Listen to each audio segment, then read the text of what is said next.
to us today. Well, Wes mentioned the story that I shared with him 4 years ago, and I will share that with you. I want to just start off by telling you a little bit about my own background. What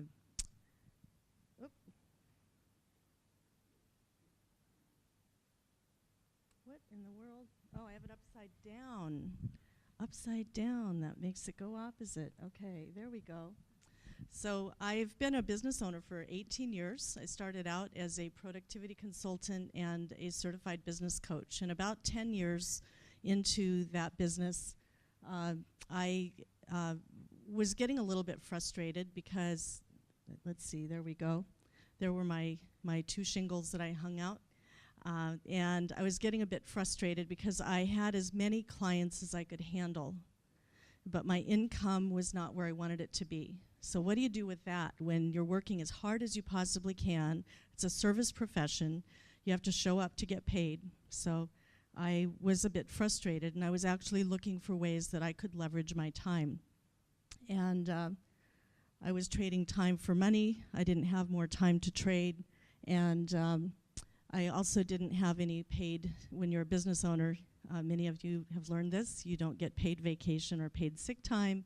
If you don't show up, you don't get paid.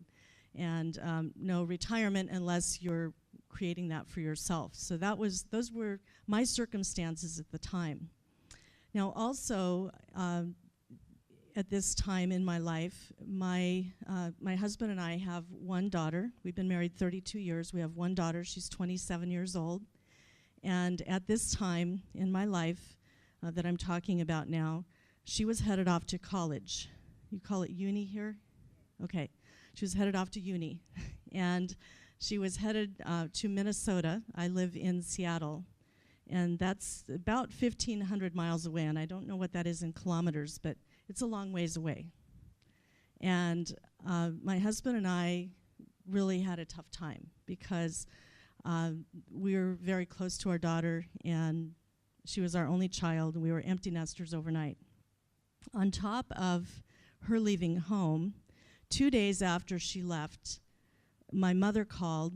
I have a younger brother who had been a cocaine addict and an alcoholic since he was about 18.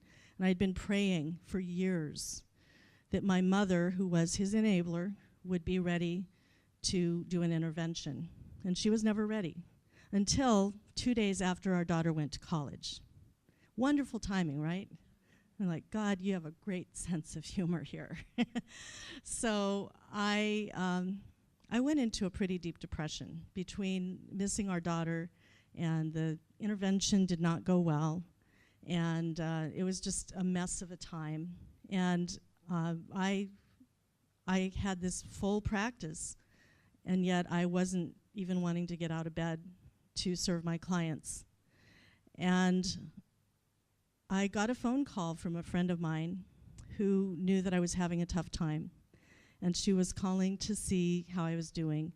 And I cried on her shoulders, had a good pity party for myself for about 10 minutes. And then I said, how have you been? And this woman's daughter had committed suicide 3 years prior, so I had had a 3-year period of time where I had helped her through a very, very rough time, and now it was my turn. Well, she started telling me about this greeting card company called Send Out Cards. And I thought, wow, this woman's out selling greeting cards now. Something is really wrong. But she said, no, I want to show you. And so I had her show me, and she helped me send a card to my husband. And when I sent it, I said, wow, I really like this. But this is the thing that was the most powerful that she did. She said, I want you to promise me that for the next 7 days, the first thing you do, you get up and you send a card of gratitude to someone you care about. Will you promise me?